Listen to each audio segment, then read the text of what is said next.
Hello বন্ধুরা, তোমরা সবাই কেমন আছো? আশা করি সবাই খুব ভালো আছো। আমিও খুব ভালো আছি। আজ মঙ্গলবার, আজ মাসের শেষ দিন, 30 তারিখ আজকে এপ্রিলের।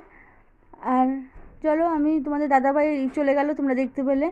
আর তারপরে তোমাদের সঙ্গে অনেক সময় পরে কথা হচ্ছে। এখন ওই বিকেল 4টে বাজে। তো আজকে সোনা বাবার পড়া নেই, সোনা বাবার ম্যাম কোথাও একটা গিয়েছে, তো তার জন্য চলো আমি তাড়াতাড়ি করে বিকেলের কাজগুলো আমি করে নিই, তোমরা দেখতে থাকো।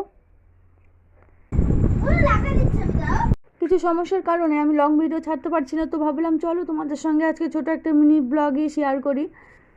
আর সমস্যাটা মিটে গেলেই আমি আবার চেষ্টা করবো যেরকম ভিডিও দিচ্ছিলাম তো সেরকম ভিডিও দেওয়ার। এইখানে দুই ভাই বোন খেলছে, দেখতে পাচ্ছ, রঙের বাক্স দিয়ে। তো এইটা নিয়ে নিলেই হাত থেকে তো ভীষণ কান্নাকাটি করছে। আর বাজে এখন কটা বলো তো? 9টা বাজে। আর এদিকে আমি রান্না বসিয়েছি, তো একবার রান্নাঘরে যাচ্ছি, একবার এই ঘরে আসছি। তো বন্ধুরা, আজকের এই ছোটো মিনি ব্লগটা তোমাদের কেমন লাগলো অবশ্যই জানিও। আর ভালো লাগলে